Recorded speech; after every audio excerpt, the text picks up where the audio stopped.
नमस्कार दोस्तों। तो मैं कामिनी त्रिपाठी एक बार फिर हाजिर हूँ आप सबके सामने मुंशी प्रेमचंद्र की मानसरोवर भाग 1 से एक नई कहानी गुल्ली डंडा लेकर। तो चलिए सुनते हैं गुल्ली डंडा कहानी। हमारे अंग्रेजी दोस्त माने या न माने, मैं तो यही कहूंगी कि गुल्ली डंडा सब खेलों का राजा है। अब भी कभी लड़कों को गुल्ली डंडा खेलते देखता हूँ तो जी लोटपोट हो जाता है कि इनके साथ जाकर खेलने लगूं। न लान की जरूरत, न कोर्ट की, न नेट की, न थापी की। मजे से किसी पेड़ से एक टहनी काट ली, गुल्ली बना ली और 2 आदमी भी आ गए तो खेल शुरू हो गया। विलायती खेलों में सबसे बड़ा ऐब है कि उनके सामान महंगे होते हैं। जब तक कम से कम 1 सैकड़ा न खर्च कीजिए, खिलाड़ियों में शुमार ही न हो सकता। यहाँ गुल्ली डंडा है कि बिना हर फिटकरी के चोखा रंग देता है। पर हम अंग्रेजी चीजों के पीछे ऐसे दीवाने हो रहे हैं कि अपनी सभी चीजों से अरुचि हो गई। स्कूलों में हर एक लड़के से 3-4 रुपए सालाना केवल खेलने की फीस ली जाती है। किसी को यह नहीं सूझता कि भारतीय खेल खिलाएं जो बिना दाम कौड़ी के खेले जाते हैं। अंग्रेजी खेल उनके लिए हैं जिनके पास धन है। गरीब लड़कों के सिर क्यों यह व्यसन मढ़ते हो?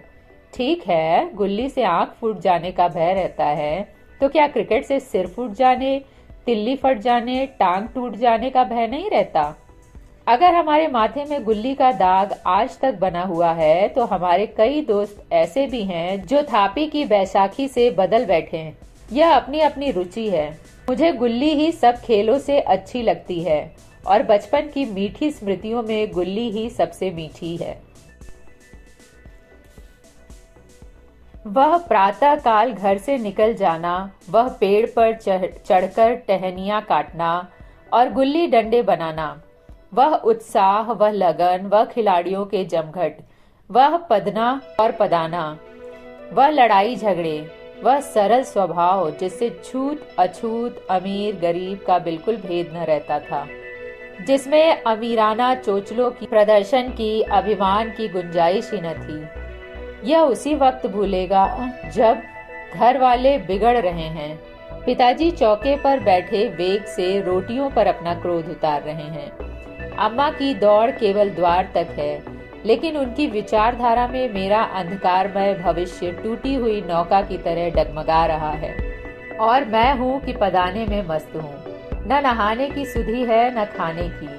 गुल्ली है तो जरा सी, पर उसमें दुनिया भर की मिठाइयों की मिठास और तमाशों का आनंद भरा हुआ है। मेरे हमजोलियों में एक लड़का गया नाम का था। मुझसे 2-3 साल बड़ा होगा।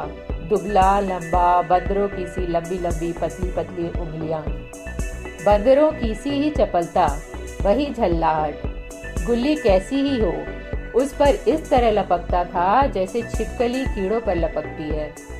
मालूम नहीं उसके माँ बाप थे या नहीं, कहाँ रहता था, क्या खाता था, पर था हमारे गुल्ली क्लब का चैंपियन। जिसकी तरफ वह आ जाए उसकी जीत निश्चित थी। हम सब उसे दूर से आते देख उसका दौड़कर स्वागत करते थे और उसे अपना गुइया बना लेते थे। एक दिन मैं और गया 2 ही खेल रहे थे। वह पदा रहा था, मैं पद रहा था, मगर कुछ विचित्र बात है कि पदाने में हम दिन भर मस्त रह सकते हैं। पदना 1 मिनट का भी अखरता था। मैंने गला छुड़ाने के लिए सब चालें चली जो ऐसे अवसर पर शास्त्र विहीन न होने पर भी क्षम्य है, लेकिन गया अपना दांव लिए बगैर मेरा पिंड न छोड़ता था। मैं घर की ओर भागा। अनुनय विनय का कोई असर न हुआ। गया ने मुझे दौड़कर पकड़ लिया और डंडा तानकर बोला, मेरा दांव देकर जाओ। पदाया तो बड़े बहादुर बनके, पदने के बेर क्यों भागे जाते हो? तुम दिन भर पदाओ तो मैं दिन भर पदता रहूं? हाँ, तुम्हें दिन भर पदना पड़ेगा। न खाने जाऊं न पीने जाऊं? हाँ, मेरा दांव दिए बिना कहीं नहीं जा सकते। मैं तुम्हारा गुलाम हूँ? हाँ, मेरे गुलाम हो।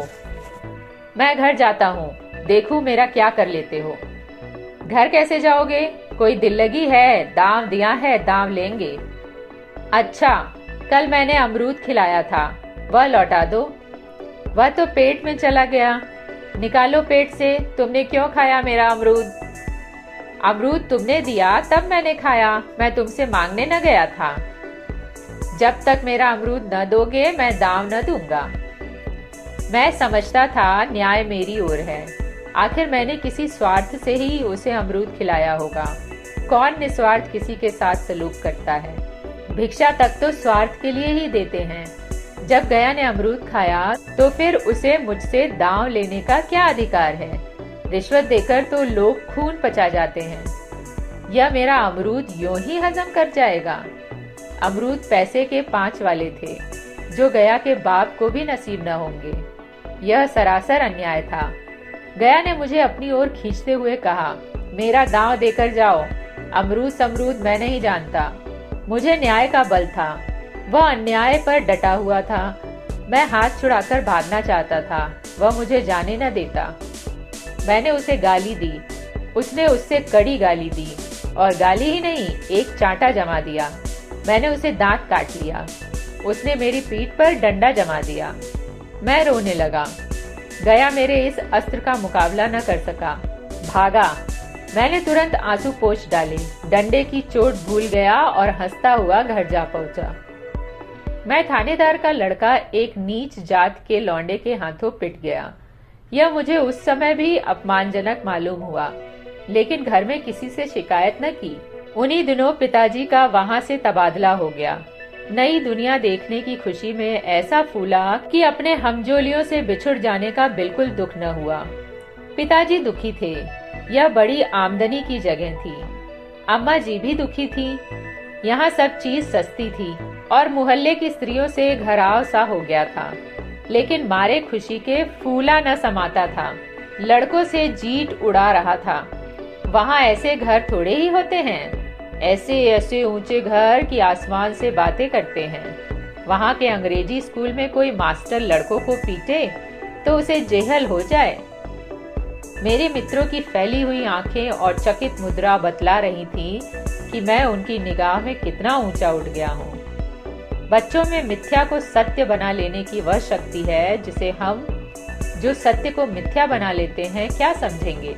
उन बेचारों को मुझसे कितनी स्पर्धा हो रही थी, मानो कह रहे थे तुम भगवान हो भाई, जाओ, हमें तो इसी उजड़ ग्राम में जीना भी है और मरना भी। 20 साल गुजर गए। मैंने इंजीनियरिंग पास की और उसी जिले का दौरा करता हुआ उसी कस्बे में पहुंचा और डाक बंगले में ठहरा। उस स्थान को देखते ही इतनी मधुर बाल स्मृतियां हृदय में जाग उठी कि मैंने छड़ी उठाई और कस्बे की सैर करने निकला। आंखें किसी प्यासे पथिक की भांति बचपन के उन क्रीड़ा स्थलों को देखने के लिए व्याकुल हो रही थीं, पर उस परिचित नाम के सिवा वहां और कुछ परिचित न था। जहां खंडहर था वहां पक्के मकान खड़े थे। जहां बरगद का पुराना पेड़ था वहां अब एक सुंदर बगीचा था। स्थान की काया पलट हो गई थी। अगर उसके नाम और स्थिति का ज्ञान न होता तो मैं इसे पहचान भी न सकता। बचपन की संचित और अमर स्मृतियां बाहें खोले अपने उन पुराने मित्रों से गले मिलने को अधीर हो रही थी। मगर वह दुनिया बदल गई थी। ऐसा जी होता था कि उस धरती से लिपट कर रोऊं और कहूं, तुम मुझे भूल गई? मैं तो अब भी तुम्हारा वही रूप देखना चाहता हूँ। सहसा एक खुली हुई जगह में मैंने 2 लड़कों को गुल्ली डंडा खेलते देखा।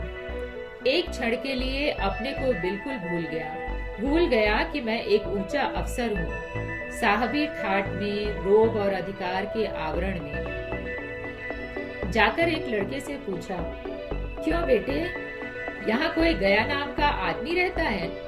एक लड़के ने गुल्ली डंडा समेटकर सहमे हुए स्वर में कहा, कौन गया? गया चमार? मैंने यूं ही कहा, हाँ हाँ वही। गया नाम का कोई आदमी है तो? शायद वही हो। हाँ है तो जरा उसे बुला सकते हो? लड़का दौड़ता हुआ गया और एक क्षण में एक 5 हाथ के काले देव को साथ लिए आता दिखाई दिया। मैं दूर ही से पहचान गया। उसकी ओर लपकना चाहता था कि उसके गले लिपट जाऊं, पर कुछ सोचकर रह गया। बोला, कहो गया, मुझे पहचानते हो? गया ने झुककर सलाम किया। हाँ मालिक, भला पहचानूंगा क्यों नहीं। आप मजे में रहे? बहुत मजे में। तुम अपनी कहो। डिप्टी साहब का साइज हूँ। मतई, मोहन, दुर्गा सब कहाँ हैं? कुछ खबर है? मतई तो मर गया। दुर्गा और मोहन दोनों डाकिये हो गए हैं। मैं तो जिले का इंजीनियर हूँ। सरकार तो पहले ही बड़े जहीन थे। अब कभी गुल्ली डंडा खेलते हो? गया ने मेरी ओर प्रश्न की आंखों से देखा। अब गुल्ली डंडा क्या खेलूंगा सरकार? अब तो धंधे से छुट्टी नहीं मिलती। आओ आज हम तुम खेलें। तुम पदाना हम पदेंगे। तुम्हारा एक दांव हमारे ऊपर है, वह आज ले लो। गया बड़ी मुश्किल से राजी हुआ। वह ठहरा टके का मजदूर, मैं एक बड़ा अफसर। हमारा और उसका क्या जोड़? बेचारा झेप रहा था, लेकिन मुझे भी कुछ कम झेप न थी। इसलिए नहीं कि मैं गया के साथ खेलने जा रहा था, बल्कि इसलिए कि लोग इस खेल को अजूबा समझकर इसका तमाशा बना लेंगे और अच्छी खासी भीड़ लग जाएगी। उस भीड़ में वह आनंद कहाँ रहेगा? पर खेल बगैर तो रहा नहीं जाता। आखिर निश्चय हुआ कि दोनों जने बस्ती से बहुत दूर एकांत में जाकर खेलें। वहाँ कौन कोई देखने वाला बैठा होगा। मजे से खेलेंगे और बचपन की उस मिठाई को खूब रस ले लेकर खाएंगे। मैं गया को लेकर डाक बंगले पर आया और मोटर में बैठकर दोनों मैदान की ओर चले। साथ में एक कुल्हाड़ी ले ली। मैं गंभीर भाव धारण किए हुए था, लेकिन गया इसे अभी तक मजाक ही समझ रहा था। फिर भी उसके मुख पर उत्सुकता या आनंद का कोई चिन्ह न था। शायद वह हम दोनों में जो अंतर हो गया था वही सोचने में मगन था। मैंने पूछा, तुम्हें कभी हमारी याद आती थी गया? सच कहना। गया झेपता हुआ बोला, मैं आपको याद करता हुजूर, किस लायक हूँ। भाग में आपके साथ कुछ दिन खेलना बदा था। नहीं, मेरी क्या गिनती। मैंने कुछ उदास होकर कहा, लेकिन मुझे तो बराबर तुम्हारी याद आती थी। तुम्हारा वह डंडा जो तुमने तान कर जमाया था, याद है ना? गया ने पछताते हुए कहा, वह लड़कपन था सरकार, उसकी याद न दिलाओ। वाह, वह मेरे बाल जीवन की सबसे रसीली याद है। तुम्हारे उस डंडे में जो रस था वह तो अब न आदर सम्मान में पाता हूँ न धन में। कुछ ऐसी मिठास थी उसमें कि आज तक उससे मन मीठा होता रहता है। इतनी देर में हम बस्ती से कोई 3 मील निकल आए। चारों तरफ सन्नाटा है। पश्चिम ओर कोसों तक भीग ताल फैला हुआ है, जहाँ आकर हम किसी समय कमल पुष्प तोड़ ले जाते थे और उसके झुमक बनाकर कानों में डाल लेते थे। जेठ की संध्या केसर में डूबी चली आ रही थी। मैं लपककर एक पेड़ पर चढ़ गया और एक टहनी काट लाया। चटपट गुल्ली डंडा बन गया। खेल शुरू हो गया। मैंने गुच्ची में गुल्ली रखकर उछाली। गुल्ली गया के सामने से निकल गई। उसने हाथ लपकाया जैसे मछली पकड़ रहा हो। गुल्ली उसके पीछे जाकर गिरी। यह वही गया है जिसके हाथों में गुल्ली जैसे आप ही जाकर बैठ जाती थी। वह दाहिने बाएं कहीं हो, गुल्ली उसकी हथेली में ही पहुंचती थी, जैसे गुल्लियों पर वशीकरण डाल देता हो। नई गुल्ली, पुरानी गुल्ली, छोटी गुल्ली, बड़ी गुल्ली, नोकदार गुल्ली, सपाट गुल्ली सभी उससे मिल जाती थी, जैसे उसके हाथों में कोई चुंबक हो, गुल्लियों को खींच लेता हो। लेकिन आज गुल्ली को उससे वह प्रेम नहीं रहा। फिर तो मैंने पदाना शुरू किया। मैं तरह तरह की धांधलियां कर रहा था। अभ्यास की कसर बेईमानी से पूरी कर रहा था। हुच जाने पर भी डंडा खेले जाता था। हालांकि शास्त्र के अनुसार गया की बारी आनी चाहिए थी। गुल्ली पर ऊंची चोट पड़ती और वह जरा दूर पर गिर पड़ती तो मैं झपट उसे खुद उठा लेता और दोबारा टांड लगाता। गया यह सारी बेकायदगियां देख रहा था, पर कुछ न बोलता था, जैसे उसे वह सब कायदे कानून भूल गए। उसका निशाना कितना अचूक था। गुल्ली उसके हाथ से निकलकर टन से डंडे में आकर लगती थी। उसके हाथ से छूटकर उसका काम था डंडे से टकरा जाना। लेकिन आज वह गुल्ली डंडे में लगती ही नहीं। कभी दाहिने जाती है, कभी बाएं, कभी आगे, कभी पीछे। आध घंटे पदाने के बाद एक बार गुल्ली डंडे में आ लगी। मैंने धांधली की। गुल्ली डंडे में नहीं लगी। बिल्कुल पास से गई, लेकिन लगी नहीं। गया ने किसी प्रकार का असंतोष नहीं प्रकट किया। न लगी होगी, डंडे में लगती तो क्या मैं बेईमानी करता? नहीं भैया, तुम भला बेईमानी करोगे? बचपन में मजाल था कि मैं ऐसा घपला करके जीता बचता। यही गया गर्दन पर चढ़ बैठता, लेकिन आज मैं उसे कितनी आसानी से धोखा दिए चला जाता था। गधा है, सारी बातें भूल गया। सहसा गुल्ली फिर डंडे से लगी और इतने जोर से लगी जैसे बंदूक छूटी हो। इस प्रमाण के सामने अब किसी तरह की धांधली करने का साहस मुझे इस वक्त भी न हो सका। लेकिन क्यों ना एक बार सबको झूठ बताने की चेष्टा करो। मेरा हरज ही क्या है? मान गया तो वाह वाह, नहीं तो 2-4 हाथ पदना ही तो पड़ेगा। अंधेरे का बहाना करके जल्दी से गला छुटा लूंगा, फिर कौन दांव देने आता है। गया ने विजय के उल्लास में कहा। लग गई टन से बोली। मैंने अनजान बनने की चेष्टा करके कहा, तुमने लगते देखा? मैंने तो नहीं देखा। टन से बोली है सरकार, और जो किसी ईंट में लग गई हो। मेरे मुख से यह वाक्य उस समय कैसे निकला, इसका मुझे खुद आश्चर्य है। इस सत्य को झुटलाना वैसे ही था जैसे दिन को रात बताना। हम दोनों ने गुल्ली को डंडे में जोर से लगते देखा था, लेकिन गया ने मेरा कथन स्वीकार कर लिया। हाँ, किसी ईंट में ही लगी होगी। डंडे में लगती तो इतनी आवाज न आती। मैंने फिर पदाना शुरू किया, लेकिन इतनी प्रत्यक्ष धांधली कर लेने के बाद दया की सरलता पर मुझे दया आने लगी। इसलिए जब तीसरी बार गुल्ली डंडे में लगी तो मैंने बड़ी उदारता से दांव देना तय कर दिया। गया ने कहा, अब तो अंधेरा हो गया है भैया, कल पर रखो। मैंने सोचा कल बहुत सा समय होगा, यह न जाने कितनी देर पदाए, इसीलिए इसी वक्त मामला साफ कर लेना अच्छा होगा। नहीं, अभी बहुत उजाला है, तुम अपना दांव ले लो, गुल्ली सूझेगी नहीं, कुछ परवाह नहीं। गया ने पदाना शुरू किया, पर उसे अब बिल्कुल अभ्यास न था। उसने 2 बार टांड लगाने का इरादा किया, पर दोनों ही बार हुच गया। 1 मिनट से कम में वह दांव पूरा कर चुका। बेचारा घंटा भर पदा, पर 1 मिनट ही में अपना दांव खो बैठा। मैंने अपने हृदय की विशालता का परिचय दिया। एक दांव और खेल लो, तुम तो पहले ही हाथ में हुच गए। नहीं भैया, अब अंधेरा हो गया, तुम्हारा अभ्यास छूट गया, कभी खेलते नहीं। खेलने का समय कहाँ मिलता है भैया। हम दोनों मोटर पर जा बैठे और चिराग जलते जलते पड़ाव पर पहुंच गए। गया चलते चलते बोला, कल यहाँ गुल्ली डंडा होगा, सभी पुराने खिलाड़ी खेलेंगे, तुम भी आओगे? जब तुम्हें फुर्सत हो तभी खिलाड़ियों को बुलाऊं। मैंने शाम का समय दिया और दूसरे दिन मैच देखने गया। कोई 10-10 आदमियों की मंडली थी। कई मेरे लड़कपन के साथी निकले। अधिकांश युवक थे जिन्हें मैं पहचान न सका। खेल शुरू हुआ। मैं मोटर पर बैठा बैठा तमाशा देखने लगा। आज गया का खेल, उसका वह नैपुण्य देखकर मैं चकित हो गया। टाण लगाता तो गुल्ली आसमान से बात करती। कल किसी वह झिझक, वह हिचकिचाहट, वह बेदिली आज न थी। लड़कपन में जो बात थी आज उसने प्रौढ़ता प्राप्त कर ली थी। कहीं कल इसने मुझे इस तरह पदाया होता तो मैं जरूर रोने लगता। उसके डंडे की चोट खाकर गुल्ली 200 गज की खबर लाती। पदने वाले में एक युवक ने कुछ धांधली की। उसने अपने विचार में गुल्ली लपक ली थी। गया का कहना था गुल्ली जमीन में लगकर उछली थी। इस पर दोनों में ताल ठोकने की नौबत आई है। युवक दब गया। गया का तमतमाया हुआ चेहरा देखकर डर गया। अगर वह दब न जाता तो जरूर मारपीट हो जाती।